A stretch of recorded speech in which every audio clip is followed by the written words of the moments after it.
défense dont on a besoin. ñu fàttali rek colonel ne njiitu réew mi comme ni ñu ko gisee léegi ci image yi mu ngi doog a quitter palais di agsi comme ni ñu ko gisee également la première dame Marie Khone Faye elle vient juste d'arriver. Elle a devancé le président Bassirou Diomaye Faye qui va également arriver dans quelques minutes. Son arrivée est prévue à 9h30 pile poil. Tout à fait. Là, on voit le couple présidentiel, donc les premières dames, donc Marie Khone Faye et l'autre première dame, donc Absa Faye, donc qui précède donc le chef suprême des armées, son excellence monsieur Bassirou Diomaye Faye. Kon gis ngeen ko soxna si njiitu réew mi donc ñëw na ñu ngi fii nag ñu leen di installé si tribune officielle bi ñu ngi gis ci beneen fenêtre bi président de la République nag mi ngi waaj a génn mi ngi génn nii voilà. C'est ça léegi mu agsi inchallah. waaw loolu nag ay coup de canon la. waaw ma bàyyi la colonel. waaw ñu ngi ci 21 coup de canon yi. waaw coup de canon yi. waaw coup de canon yi ñuy dégg noonu symbole honneur la maanaam moom mooy yëgle ni que kilifa gi kat jóg na. léegi mu ngi ñëw. pour yëgle ni ñi fi nekk ñëpp ki nga xamante ne mooy présider cérémonie bi mooy kilifa bi chef suprême des armées. jóg na mu ngi ñëw te loolu dafa doon héritage en fait colonial maanaam xam nga coup de canon moom xëy na ci sunu aada ñun am na yeneen yu koy représenté waaye boo xoolee coup de canon yi ñu am nii dafa jógee ci suñu héritage colonial maanaam dafay symboliser honneur autorité bi nga xamante ne mu ngi jóg donc 21 coups de canon lañ koy def dañ koy def ci empire colonial yi am voilà donc loolu lay symboliser di rappeler ni li histoire la boo nga xamante ni depuis le 14e siècle la ñu ngi ko hérité si armée coloniale bi booba dafa nekkoon comme canon da doon soog a génn ñu xool au niveau des maires de la marine nationale chaque fois suñuy présenter honneur ñoom dañuy tirer 7 coups 7 coups yi nag dañ ko jëloon référence si un peu l'astronomie et de manière religieuse également maintenant boo xoolee armée de terre ñu ne comme ñoom ñoo gën a bëri poudre canon donc ñoom bu waa marine dooree benn coup waa armée de terre ñoom dañ ciy door ñett donc comme 7 yooyu ñu multiplier ko par 3 moo indi tey jii les 21 coups de canon voilà donc mu nekk un héritage excellent que nous sommes en train de perpétuer aujourd'hui muy symboliser nag le départ du chef de l'État war a ñëw fii si place bi ñu war a sur l'avenue de la République voilà donc mi ngi noonu kon sànq ñi ngi ko doon wax rek colonel Ibrahima Ndiaye Sénégal xam nga ne ak nu mu tuddati les défis sécurité tout ça on a vu véritablement monter en puissance armée yi également nga xam ne ñu ngi def liggéey bu am solo voilà loolu tamit baax na wax dëgg yàlla ñu dellu siwaat ci gis également chef de l'État moom tamit gis nañ vision bi nga xam ne am na ko ci les forces de défense et de sécurité également waaw mu nekk vision bu am solo vision boo nga xamante ni comme ni ñu ko waxee léegi daf bu ñu duggee si thème bi rek xool fañ ko jëmalee ñu fexe am souveraineté technologique am souveraineté industrielle dafay nekk loo nga xamante ni dafay assurer sunu autonomie stratégique parce que sunu outil yëpp boo xoolee li ñu sonal mooy dañu yàgg dem di jëndi bitim réew donc nag loolu su amee bis bu amee gàllankoor ba nga xamante ni feeñ na ci économie mondiale wala perturbation boo nga xamante ni dafay impacter dëkk yi rek yow Sénégal da ngay yëg ni yow day am répercussion yoo nga xamante ni parce que li nga soxla mënutoo dem wuti ko te boo ko jeexalee fii mën na nekk gàllankoor bu rëy léegi nag thème bi nga xamante ni moom la ñu jël moom moo ñuy yóbbu si vraiment xarañte joo nga xamante ni ñun ñoo koy moomal suñu bopp boo déggee nag autonomisation souveraineté dafa am ay préalable yu bare si lalu bu njëkk bi mooy xam-xam bi bu njëkk bi mooy nit ñi bi si topp moom mooy partenariat bi nga war a am ak ñi nga xamante ni am nañ xarañte si mbirum industrialisation coopération bi nan ngeen koy doxalee ak buñ ko amee ba pare nan la ñuy fexe ba téye ko ba lépp lu ñuy soxla ñu mën ko adapté si suñuy jumtukaay. kon président daanaka voilà léegi mu yegg si Adama Annouchka Ba mu colonel également voilà. waaw tout à fait président mi ngi ñëw léegi nii donc bu yegg see rek incha allah. autorité daañu ko accueillir muy chef d'état-major général des armées ministre des forces armées ak le premier ministre Ousmane Sonko sax gis na leen ñu taxaw noonu voilà moom ñu ngi noonu taxaw di ko dem accueillir voilà donc ñu ngi fii def mel ne ñu ngi romb ba tey place de l'indépendance tout à fait waaw donc. léegi ñu yegg si. Et donc gis ngeen ko avec la gendarmerie l'escorte. Tout à fait l'escorte de la gendarmerie waaw tout à fait l'escorte présidentielle. effectivement waaw escorte présidentielle moom mën naa wax ni. waaw moom damay bàyyi Ibrahima Ndiaye mu dem si yëpp mu bokk ci honneur yi nga xamante ne moom la ñu jagleel kilifa gi nga xamante ne mooy. voilà mais dafa am solo. waaw motaar yi moom rafet na macha allah waaw kii mooy groupement motocycliste nga xamante ni lépp lu jëm si mbirum escorte. bu chef de l'état bi premier ministre ak autorités yi nga xamante ni ñoom ñooy ñëw fii si Sénégal ñoom ñoo lay accompagner boo xoolee nag taayu escorte bi dafay wone aussi màggaayu bis bi escadron bi na ngay gis ñu koy wax léegi groupement motocycliste ñoom du lii rek sax mooy seen liggéey parce que si kanam tuuti dinañ leen gis ñu wane aussi seen mënuwaay seen nekkin seen taxawaay si bisub 4 avril bi mais dafa am solo lool boo leen gisee nga xam ni kilifa gu mag a mag a mag a mag a mag mooy déplacé wu tey ji boo xoolee format bi moo lay woon ni bis bi benn la bis communion la bisu fête la bisu rappel historique la donc ñoom ñooy egsi nii. est-ce que dafa am lim bu war a accompagner justement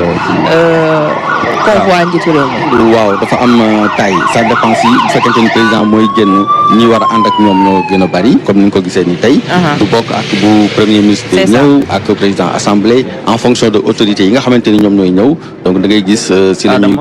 wane le format bi accompagné. waaw Nigéria bi moo agsi noonu Kashim Shettima mooy agsi noonu di installé wu bokk si hôte yi nga xamante ne tey invité nañ leen ngir ñu fekkee bés bi. ñeneen ñi nga xamante ne invité nañ leen également moo nekk. les voisins suñ dëkk yu ñu gën a jege bu ci mel ne Adama Barrow bu Gambie Gazouani bu Mauritanie Umaro Sissoco Embalo bu Guinée-Bissau. waaw véritablement voisinage bi moom voisinage bu rafet la ci diggante ñetti réew yi nga xam ne Adama Anouchka Ba lim na ko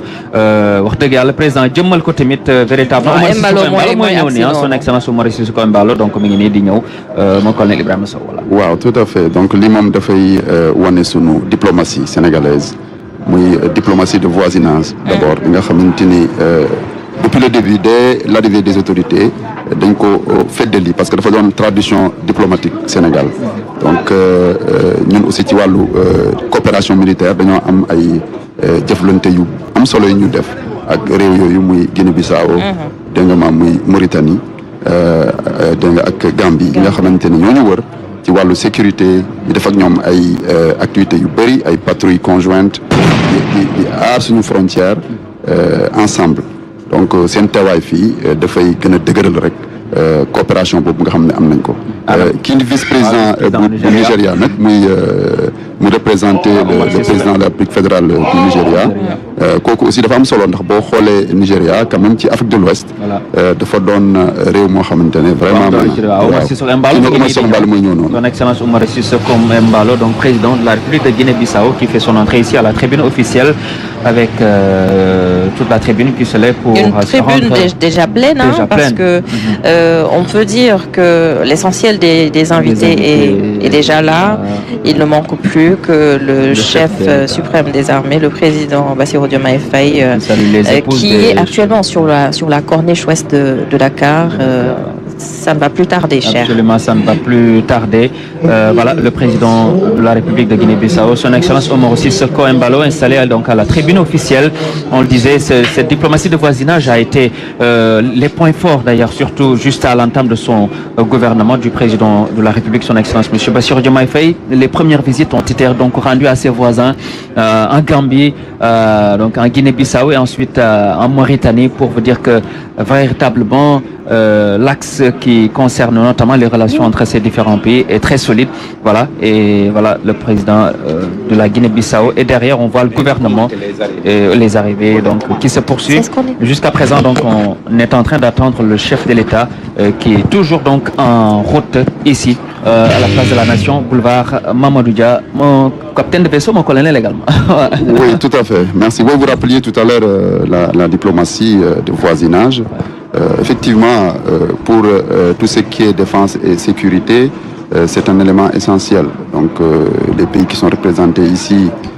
la Gambie, la Guinée-Bissau et la Mauritanie, nous avons des relations très étroites dans le domaine de la sécurité et de la défense.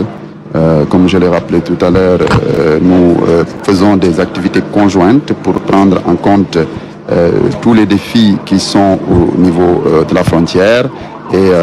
ce sont des activités que nous menons régulièrement, mais également nous les menons avec le Mali.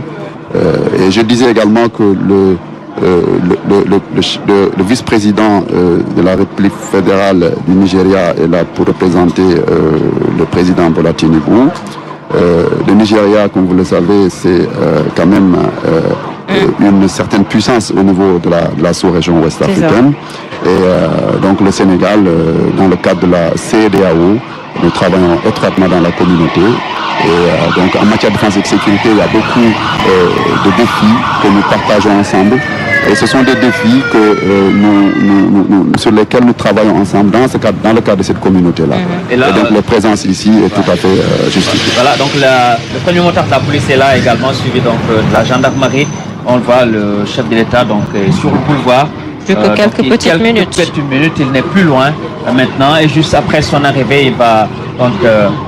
faire l'hymne national d'abord, je pense, ouais. Tout à fait. Oui, c'est ça. Dès que le président de la République arrive, donc il sera accueilli par les autorités. Ensuite, il va passer en revue les troupes. Il va passer en revue les troupes et ensuite, donc, il va s'installer à la tribune officielle. Et là, il est sur la corniche, là, ouais. Oui, c'est ça. Sur la corniche. fi mu toll nii soreetul Cheikh Bamba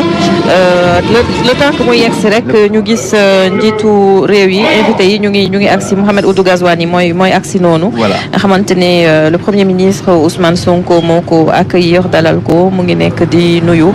ñi nga xamante ne ñoo le ministre des forces armées ak le SEMGA. ñu taxaw ñoom itam di xaar njiitu réew mi Bassirou Diomaye Faye gis nañ ne fii yëpp daanaka dégagé nañ ko. di xaar ki nga xamante ne nii mooy le chef suprême des armées ngir cérémonie bi mën a tàmbali. comme ni ñu ko waxee colonel. waaw Bamba damay rebondir léegi si li commandant Sow doon wax par rapport ak coopération militaire yi. ñu yëgale di fàttali rek nii xam nga boo nekkee si réew dafa am ñu la wër ñoo nga xamante ni yow mënatuloo tëju. yow rek ci sa biir kër ni sama sécurité man maa koy assurer donc dafay laaj une bonne coordination une bonne coopération ak dëkk yi nga xamante ni ñoom ñoo la wër. Sur la tribune là, voilà. waaw moom moo ngi nekk di nuyu. C'est ça, il va s'installer aux côtés de ses homologues. C'est ça donc mu nekk coopération bu am solo boo nga xamante ni ko colonel Sow waxee tout à l'heure dañuy def ay partenariat di def ay mission ensemble pour mën a sécuriser li ñuy wax nos frontières donc bu nekkatul sécurité boo nga xamante ne rek ku nekk day toog sa biir kër daal ni li ma bëgg a def lay def donc boo amul partenariat boobu ce n'est pas très intéressant loolu moo indi cette diplomatie. Et là on assiste à l'arrivée, toujours les coups de canon qui continuent. Tout à fait. On assiste à l'arrivée du président de la Gambie, son excellence monsieur Adama Barrow, accueilli ici par le premier ministre Ousmane Sonko. On le voit donc très enthousiaste là ce matin donc d'être ici. Adama Barrow qui est chez lui, son excellence Adama Barrow donc qui est chez lui au Sénégal, la Gambie et le Sénégal donc c'est un seul pays, on l'a dit. La Sénégambie c'est donc depuis le 1er janvier 1982 donc la fédération de la Sénégambie qui a été donc lancée à cette époque-là et jusqu'à présent donc il y a de très bonnes relations de voisinage qui existent entre les deux pays. De très bonnes relations moom li ñu si mën a yokk foofu mooy boo xoolee tey jii nous avons des troupes yoo nga xamante ni ñu ngi biir Gambie boo xoolee même protection wu rapproché bi nga xamante ni mooy président de la République am nañ ay éléments yu nekk foofu di si participer muy waa GIGN ak troupes sénégalaises yi nga xamante ni ñoo nekk foofu dans le cadre de la MISEGA. waaye donc am na solo. waaw MISEGA am na solo ñu wax ko mooy mission bi nga xamante ni CEDEAO moo koy yónni biir Gambie pour que mu jàppale Gambien yi defaraat seen armée stabiliser réew mi. Sénégal nag daf ci am pàcc bu rëy ndax comme ni ko Ibrahima Ndiaye waxee collègue Ibrahima Ndiaye waxee léegi dafa am ay gendarme ak ay militaires yu fa nekk ak yeneen i réew yi Afrique de l'Ouest yoo xamante ne dañu liggéey pour dimbali Gambie ci wàllu boobu. Donc c'est ça am na solo parce que sànq colonel Ibrahima Ndiaye mi ngi koy wax itam wàllum coopération jëm ci wàllum sécurité lu am solo la te dëkk bu ci mel ne Gambie bu yàggul dara rek am nañ une nouvelle collaboration avec la Gambie pour justement xool nu ñuy gën a doolelee la sécurité au niveau de nos frontières. Oui, au-delà même non seulement dañuy liggéey bi au niveau des frontières mais même dans le cadre de la formation dañuy am ay unités yoo nga xamante ni dañuy jóge biir Gambie ñëw ñu former leen dans le cadre de la protection rapprochée ak si yeneen fànn yu bare yoo nga xamante ni collaboration bi egg na foofu loolu nag mu nekk loo xamante ni du lu bees du aussi Gambie rek lay am lañ koy amal boo xoolee boo xoolee la Mauritanie dañu am ay coopération yu am solo si mbirum jàng ak jàng donc mu nekk ay échanges yoo xamante ni dafay renforcer la diplomatie sénégalaise loolu moo waral tey jii seen teewaay fii ñëw ànd ak ñun pour fêter le 4 avril. C'est ça. donc dafa mel ni waa président de la République fi mu nekk côté canalu daa mel ne moom la nekk fii nga xam ne mooy la ñuy jaay meuble yi donc dafa def grand tour bi nag véritablement également pour population yi mën a communier ak ki nga xam ne moom moo di seen njiitu réew parce que nekk na moment boo xam ni fetu Canada fetu Sénégal bi yëpp la donc baax na également bésu mbégte la bésu mbégte la gis seen chef d'état wala bésu retrouvaille la bésu kii la daal engouement bi ñu gis également si président Bassirou Diomaye Faye également nekk na tamit lu am solo tey jii je pense également wax dëgg yàlla moom it mi ngi leen di delloo njëkkal bu baax ci bu fekk xam naa bu mënoon a sànq na biir yi pour mën a ñëw fii dina ko def mais comme fii ak fii dafa xaw a kii donc véritablement lu rafet la mu communier ak la population gis ngeen ko première dame Absa Faye mi ngi nii di fekk tamit nga xam ne moom di beneen première dame di Marie Khone Faye dëgg yàlla mu nekk nag défilé boo xam ne nag li ñuy xaar dina rafet macha allah ndaxte démb comme zone bi wax na ko également mais colonel également nga xam ne ci répétition yi depuis le début def nañ ci liggéey bu am solo colonel Ibrahima Ndiaye. waaw ñu ngi si bu baax a baax xam nga 4 avril moom dafa nekk li ñuy wax une journée d'union une journée de fraternité une journée de fierté nationale de rappel d'historique mais également d'hommage à l'endroit de vaillants citoyens mais aussi des guerriers qui ont vraiment mené la lutte de libération. Donc c'est une journée boo nga xamante ni d'abord pour la jeunesse sénégalaise mais pour les militaires et puis wane la fibre patriotique bi nga xamante ni moom moo fi nekk mu nekk journée de référence boo nga xamante ni mën nañu wax jeunesse yi xool leen nan la militaire yi doxalee parce que nag militaire dafa am lu ko singulariser mooy sa discipline boobu boo xoolee défilé bi ak ni nga xamante ni moom la ñuy taxawaaye donc si seen si ni ñuy taxawee si ni ñuy doxee loolu ak seen bëggum réew ni ñuy respecter armoirie de la nation yooyu yëpp ñuy woon nekk ay symboles yoo nga xamante ni courroie de transmission lay doon. ay valeurs yu ñu war a inculquer xale yi yoo nga xamante ni xale yi dañ koy soxla ñëw inspiré wu si militaires yi pour mën a gën a fonk seen réew donc mu nekk journée de fête boo nga xamante ni vraiment on verra aujourd'hui de très journée la boo xamante ni itam à travers l'une vie ça peut également susciter des vocations hein qui sait. waaw bu ñu ñëwee. c'est ça man dama bëgg a nekk comme colonel Ibrahima Ndiaye. voilà de berceau Ibrahima Sow. tout à fait effectivement donc non c'est absolument en fait 4 avril moom ñun depuis bi ngay doon xale da ngay gis ni dëkk bi xale yëpp dañu génn enthousiasme donc c'est une fête pour la jeunesse c'est une fête pour les enfants ça suscite des vocations. Oui. C'est des moments de communion boo xoolee tey ci assistance bi rek tribune yi dégg nga depuis démb ci retraite au flambeau bi activités yi ñu def yëpp avant en amont dafay wone da ngay gis enthousiasme bi nga xamante ne moom la population bi am. répétition bi ñu koy def keroog fële ak colonel commandant la zone militaire numéro 1 donc soo gisee enthousiasme bi nga xamante ne xale yi indi nañ ko école yi. di ko wone vraiment da ngay gis ne lu am solo la donc occasion la aussi pour que li nga xam dañ ko bëgg a tëgg muy construction citoyenne mooy maanaam nga développer defar sa réew développer mentalité morale xale yi ba nga xamante ni dañu fonk seen réew xam lan mooy seen symbole réew seen drapeau xam lan mooy armoire réew mi. waaw dafa rafet gis nga ko voilà donc loolu occasion la pour loolu. communier Adama gis nga ko ne ak seen njiit réew.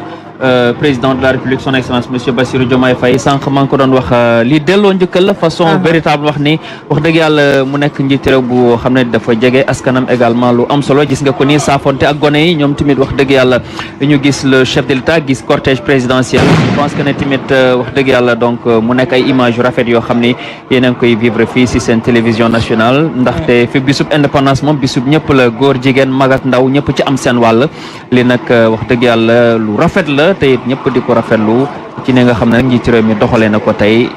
bu yegsee fii tamit gis na engouement bi nga xam ne moo ko fiy xaar ndaxte ñëpp ñëw nañ invitation yi ñëw nañ macha allah gis ngeen ko premier ministre Ousmane Sonko moom it mi ngi ne taxaw wax dëgg yàlla di def liggéey bu am solo tamit moom it ci li nga xam ne moom la ko président Bassirou Diomaye Faye dénk ndaxte bañ ko nommé ci le 2 avril ba léegi dogu jugul ci tànk mukk di loo xam ne di njariñu Sénégal waaye ci njariñu Sénégal rek la nekk ni ko njiitu réew mi bëggee noonu la koy doxalee moom premier ministre Ousmane Sonko véritablement muy def liggéey bu am solo di coordonner l'action gouvernementale gis ngeen ko tamit loolu je pense que ni nekk na loo xam ni baax na trop gis ngeen ko nag motaar yi ñu ngi wéy waaw daanaka yegsi na ñu ngi fii ci QBRT bi voilà BRT bi daanaka léegi mu agsi 9h30 la ñu waxoon 9h31 on est dans les temps toujours ñuy fàttali rek ne bu accès kii capitaine Ibrahima Sow bu accès dina def revue des troupes mais balaay loolu lan lay njëkk a def waaw su accès day jàkkaarloog drapeau bi nuyu drapeau bi dégg nga ñu defal ko hymne national après mu def revue des troupes donc maanaam mu parcourir boulevard Mamadou Dia bi yëpp xool troupe yi revue des troupes dafa am dafa nekk lu am solo ndax revue des troupes mooy dégg nga ki nga xamante ne mooy chef suprême bi maanaam foofu day sol mbaxanewu chef suprême commandant voilà donc day def revue boobu gis soldats yi gis gendarme yi gis marins yi gis aviateurs yi gis aussi xale yi xool tenue yi gis xale yi xool ci day communier ak collectivités locales yi nga xamante ni dañ leen di elles sont représentées par école yi nga xamante ne ñoo fi nekk di def leen defi njiitu réew maa ngi nii voilà donc mi ngi nii tribune présidentielle bi daanaka yegsi na gis ngeen oto bi koy jiitu ak toute la presse qui est là donc mu ngoog le président de la République son excellence donc monsieur Bassirou Diomaye Faye yegsi na fii ci place de la nation boulevard Mamadou Dia donc mu ngoog limousine bi yegsi na ki ñëpp doon xaar yegsi na mu di njiitu réew mi ñu koy population bi delloo ko njukkal gis ngeen ko sànq ci image yi mon colonel waa gendarmerie ñoo ko accompagné ma bàyyi la c'est ça waaw lii dafay wone rek magaayu bis bi boo xoolee moto yi ko topp yëpp li nga xamante ni moo nekk si ginnaawam ak si wetam assurer sa sécurité permettre que mu jógee président de la République palais ba egsi fii saafonte ak réew mi egsi ñu war ko jox les honneurs wàcc ni mooy son aide de camp waaw aide de camp bi mooy soog mu ngi noonu premier ministre Ousmane Sonko di accueillir président Bassirou Diomaye Faye donc accueilli ici par le premier ministre Ousmane Sonko qui salue notamment les autorités qui sont là donc mu ngoog muy ministre des forces armées donc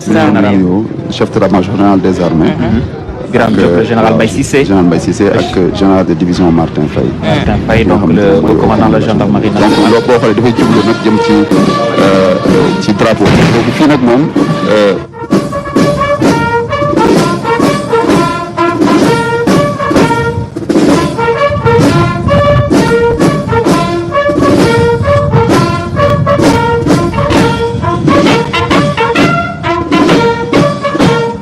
national du Sénégal.